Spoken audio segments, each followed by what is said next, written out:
bienvenidos.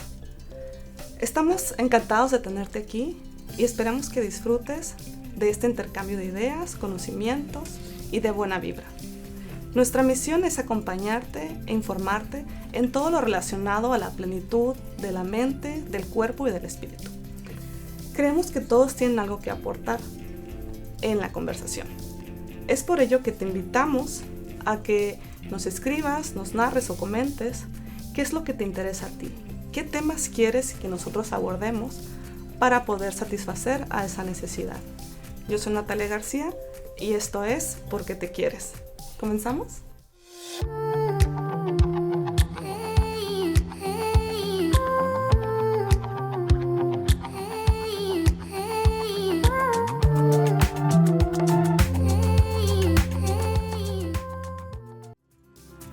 Hoy tengo el gusto de compartir pantalla con el ingeniero Juan Alfonso García Urbina, como saben, mi papá. Él es investigador y profesor de la Universidad Autónoma de Baja California Sur. ¿Cómo estás, pa? Excelente, bien. Nosotros somos precursores de una familia que denominamos Biotiquín. Estamos aquí para iniciar una serie de programas que conduzcan una línea de pensamiento que tiene que ver con esa armonía física, espiritual, mental para las personas que necesiten mejorar de alguna forma la calidad de vida. También tenemos el gusto de compartir pantalla con mi hermana Isabel García, la cual va a abrir el tema del día de hoy. ¿Alguna vez te has preguntado qué le da a las zanahorias su vibrante color naranja? ¿O por qué los flamencos son rosas? La respuesta está en un grupo de pigmentos orgánicos conocidos. Estos coloridos compuestos se encuentran en una gran variedad de frutas, verduras e incluso en algunas especies animales. Pero los carotenoides no son más que una simple fuente de atractivo visual. ¿Qué son los carotenoides y por qué son tan importantes? Vamos a averiguarlo. Es muy importante saber que son todos esos pigmentos aportación nutrimental, que son nutrientes a base de carbono e hidrógeno, pero tienen una característica como terpenoides, así les llama, en forma liposoluble. Los carotenos son los más abundantes, pero el que sean abundantes en la naturaleza, vegetal o marina, terrestre o marina, implica una dificultad para obtenerlos en las cantidades que se requieren. Están tan limitados en la naturaleza en cantidad como en calidad. La calidad liposoluble limita mucho la absorción. Son de lenta absorción intestinal y por tanto difícil apreciar beneficios en el cuerpo que los consuma, el organismo humano. ¿Qué es lo que hace la gran diferenciación entre un caroteno liposoluble que se encuentra en la naturaleza, en los alimentos, y la versión hidrosoluble en el cuerpo humano? Los carotenos liposolubles son de lenta absorción intestinal, no se diluyen en agua. La sangre, su gran componente es agua. Imagínense hacer una prueba en un vaso con agua y agregarle carotenos liposolubles, flotan, no se disuelven en el agua. Como aceite, ¿no? Como aceite, son aceite. Imagínate absorbiéndose lentamente para integrarse a la sangre. Va a andar como burbujitas, grumitos, como grasa en la sangre. Y se va a quedar anidado en la membrana celular de los tejidos, que están constituidos por lípidos y proteínas. Ahí se quedan atrapados. Sí pueden de alguna forma expresar beneficios en las personas. Hay mucha literatura científica hoy en día. Quien busque ahí va a encontrar más de 200 artículos profundamente complejos donde les confieren cualidades de beneficio importantes a las personas. Sí, y además quiero pensar de que como es liposoluble se queda bien, adherido a las grasas. Aún así se le reconocen propiedades beneficiosas. Sí. Entonces, comparando, que es la pregunta tuya, con los carotenos hidrosolubles, es abismal la diferencia, porque la absorción es más rápida, se diluye en agua completamente, se mezcla. Entonces en el agua de la sangre, imagínatelo, en toda la sangre fluyendo por las venas, llegando a todos los tejidos glandulares, imagínate la tiroides, el páncreas, el hígado, todas las glándulas se van a beneficiar, la piel, todos los órganos.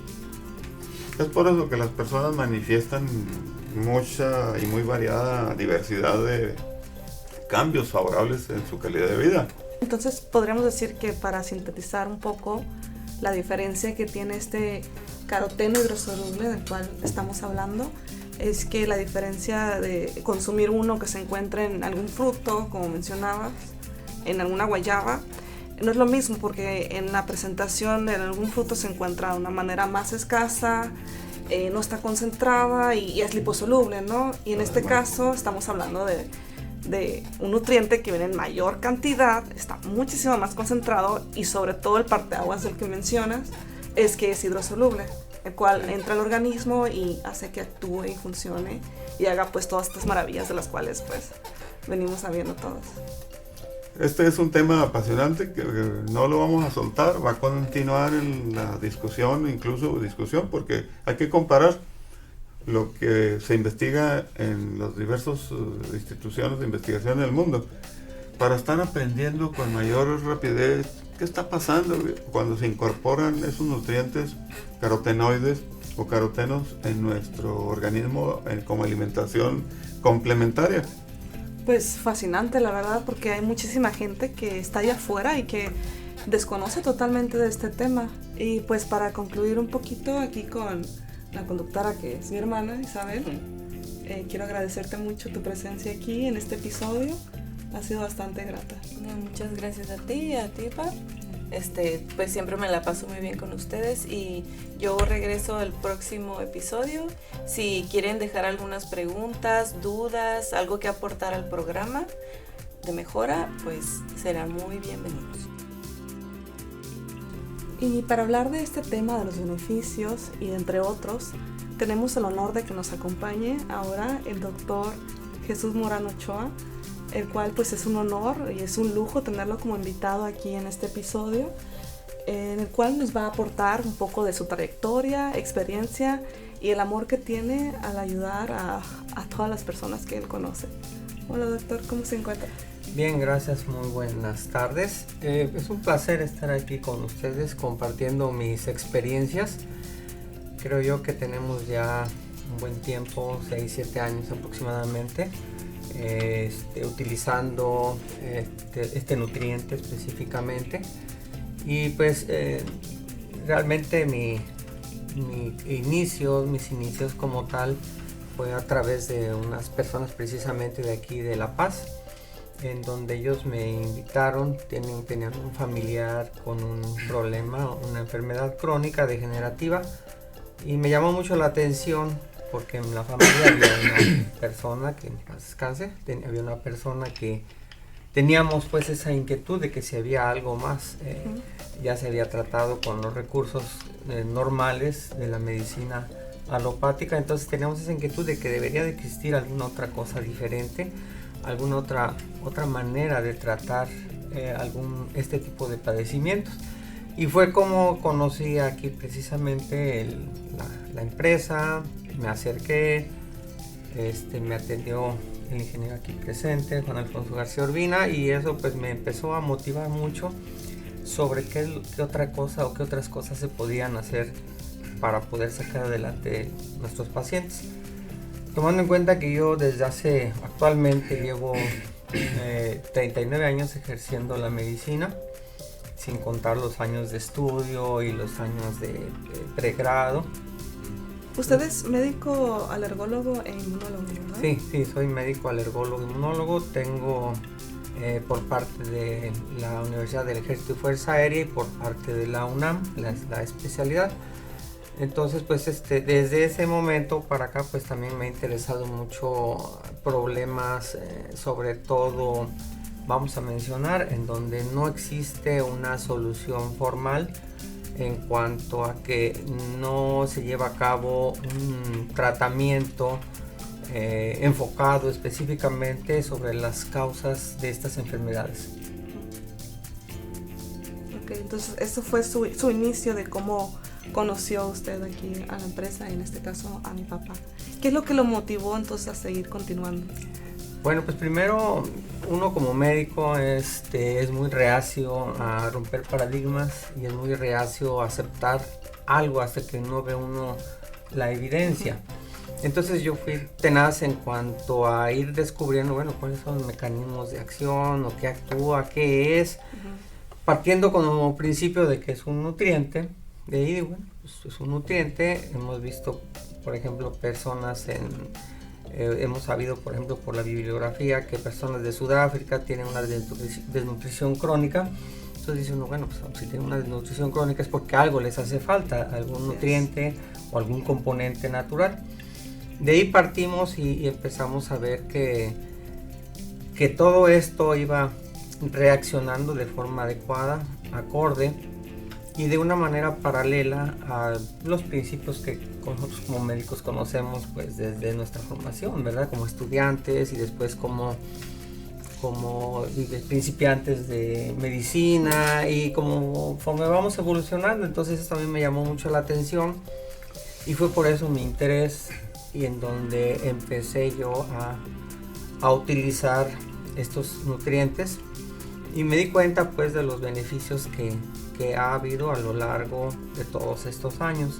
Actualmente la experiencia yo creo que es sumamente amplia, y la he clasificado yo en diferentes tipos de procesos en donde hemos visto, por ejemplo, desde enfermedades metabólicas, enfermedades autoinmunes, enfermedades, inclusive ya ahorita en otro ramo mucho más amplio, que hemos observado que por la misma deficiencia de estos componentes hace que el organismo vaya o envejeciendo, o se vaya deteriorando, o se vaya alterando en forma progresiva. Entonces todo esto lo he ido observando a lo largo del tiempo y lo he comprobado. Cada cosa que hago, por ejemplo, vamos a hablar de enfermedades autoinmunes, que forma parte de mi especialidad.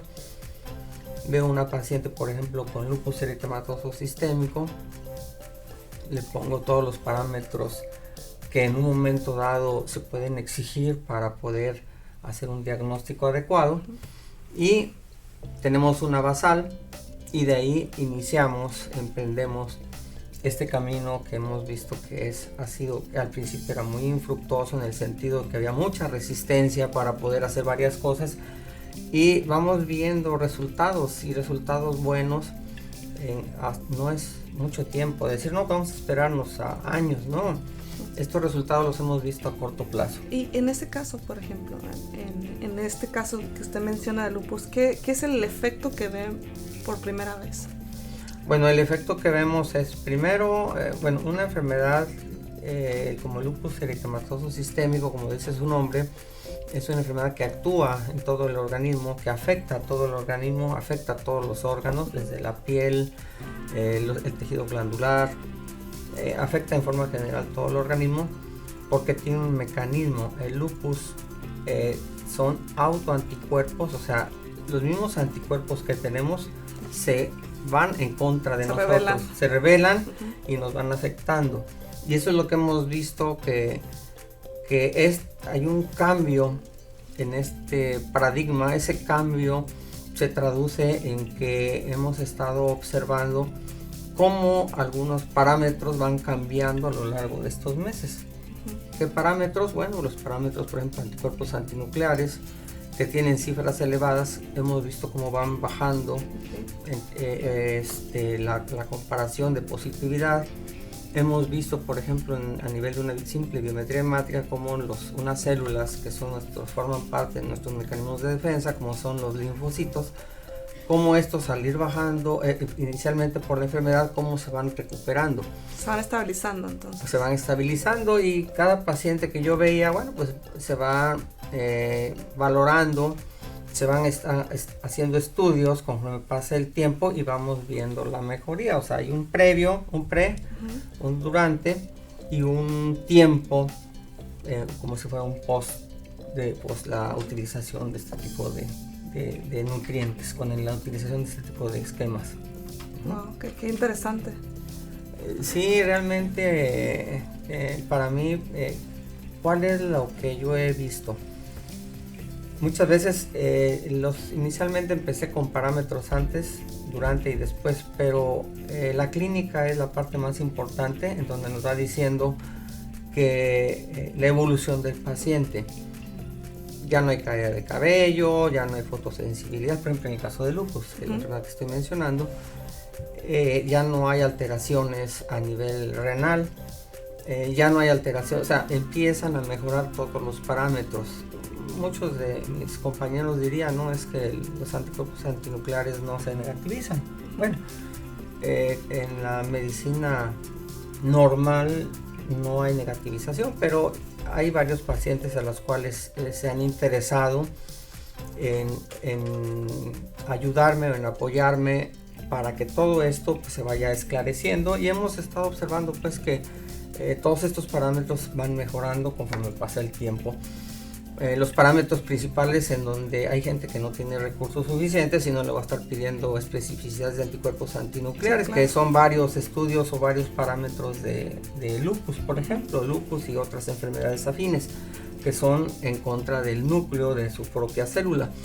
Entonces, cuando voy haciendo esto en los pacientes que no tienen el recurso suficiente o que no tienen un lugar o una dependencia donde poderse hacer estos estudios, bueno, pues entonces clínicamente los vamos valorando y podemos ir haciendo, por ejemplo, primero subjetivamente y posteriormente objetivamente cómo va haciendo su recuperación.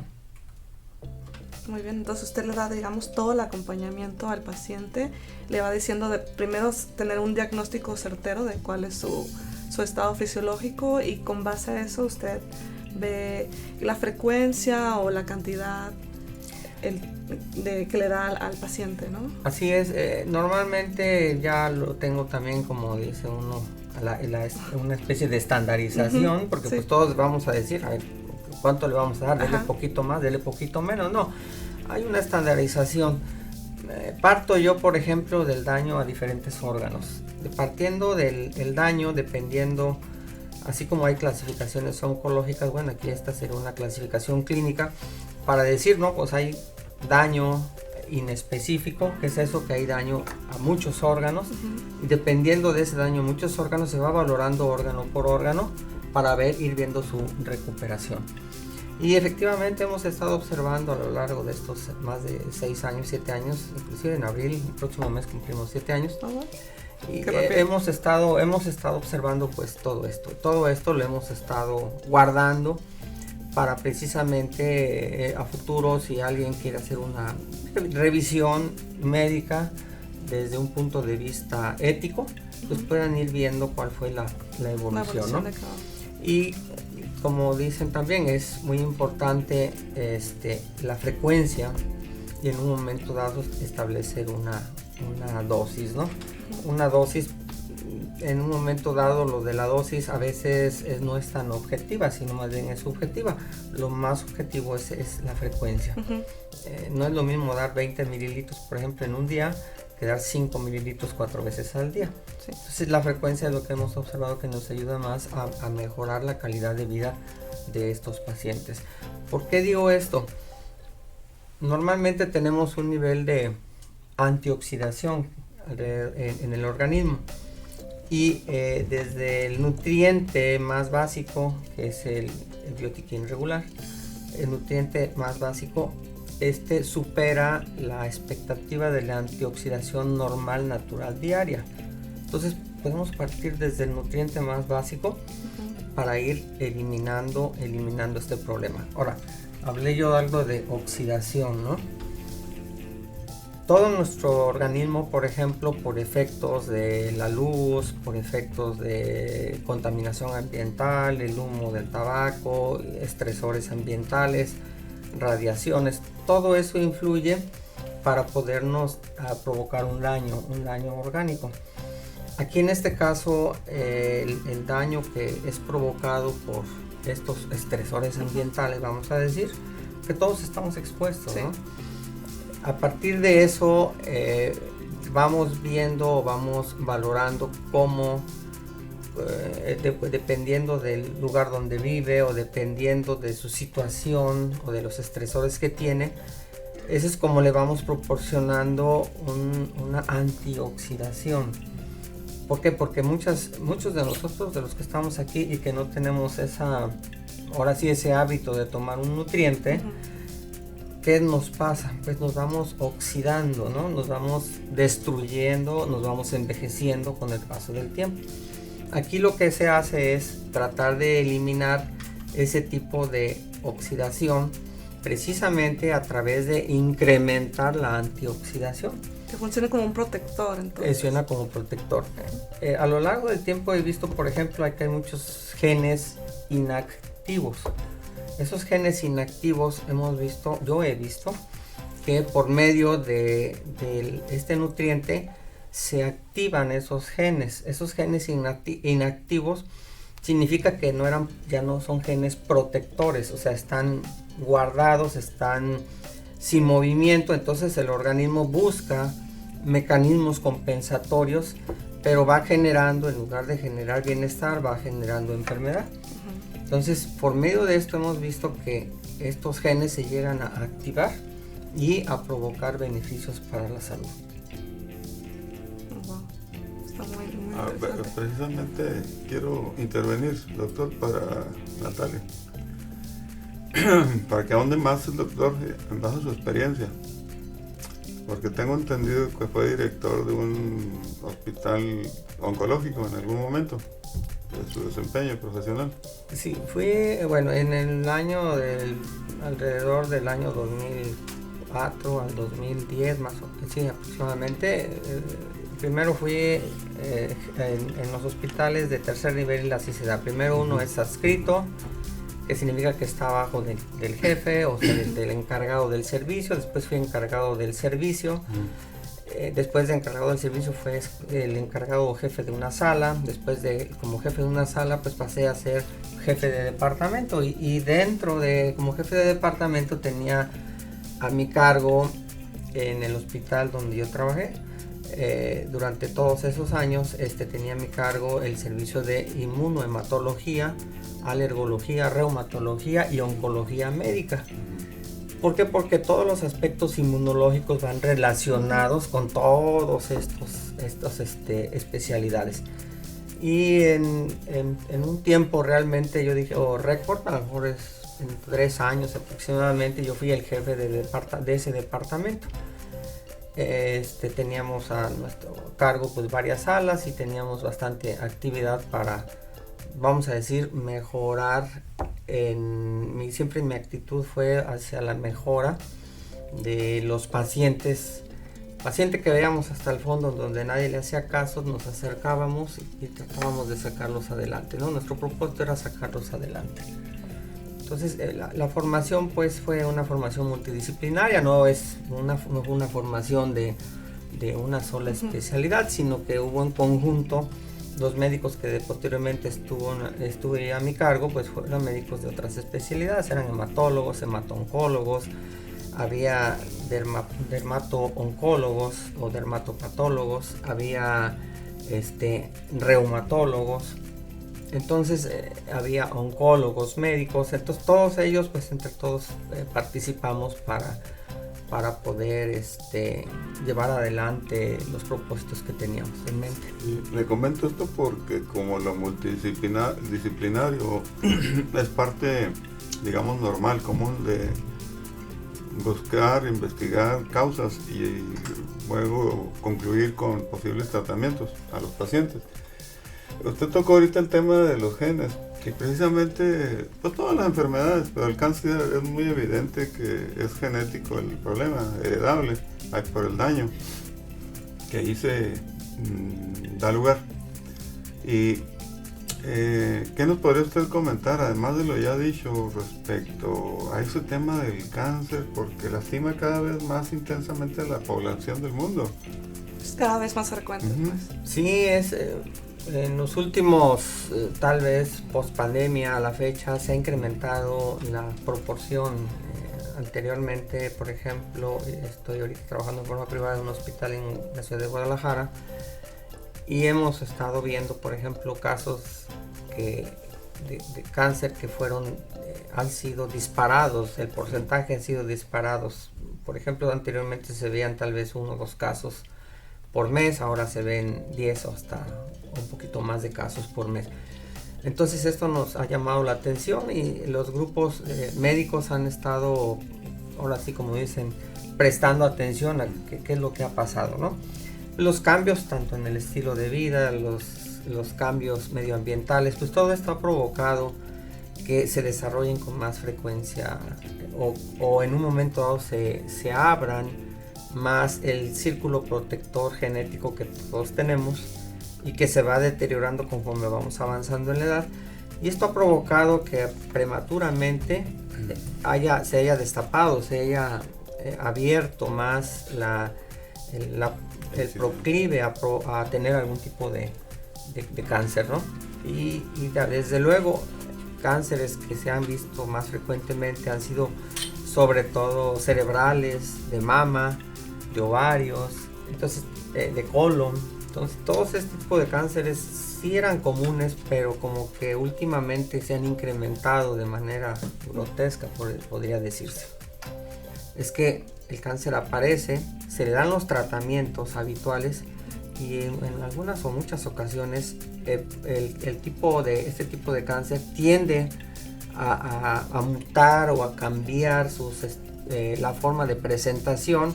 Entonces ya no es posible a las terapias habituales y llega un momento en que a los pacientes se les dice, pues es que ya no se puede hacer nada porque ya está fuera del alcance. Entonces yo estoy hablando de los casos en donde se han recibido los tratamientos en forma sistemática. Entonces lo que hemos estado viendo a lo largo, que es lo que más me ha llamado a mí la atención, sobre todo los últimos tal vez 4 años, es que estamos cambiando la historia natural de la enfermedad. La historia natural de una enfermedad, dependiendo del tipo de tumor que usted me diga, siempre hay un momento en que, a pesar de todos los esfuerzos que se han hecho con radiación, con quimioterapia, a pesar y cambios de quimioterapia, aplicación de anticuerpos monoclonales o aplicación de tipo de sustancias nuevas, a pesar de eso el cáncer tiende a mutar, tiende a cambiar y en un momento dado se ha hecho más agresivo.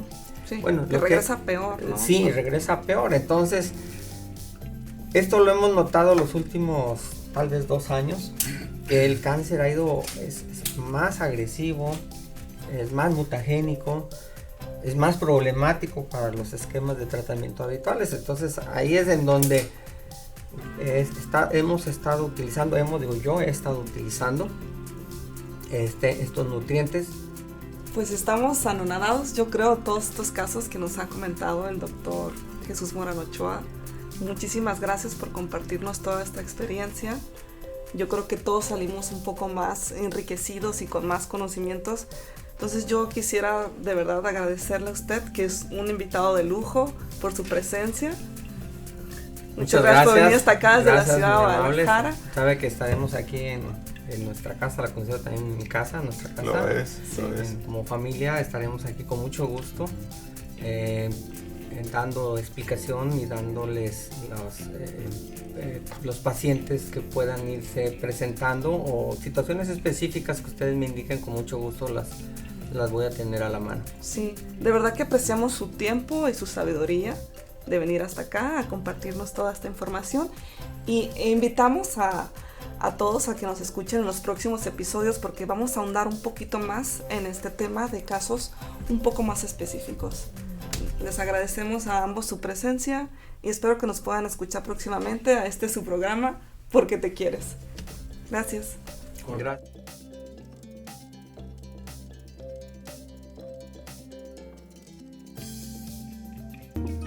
Entrevistas, divulgación científica, testimonios y un espacio abierto para escuchar tu voz. Porque te quieres podcast. Gracias por acompañarnos.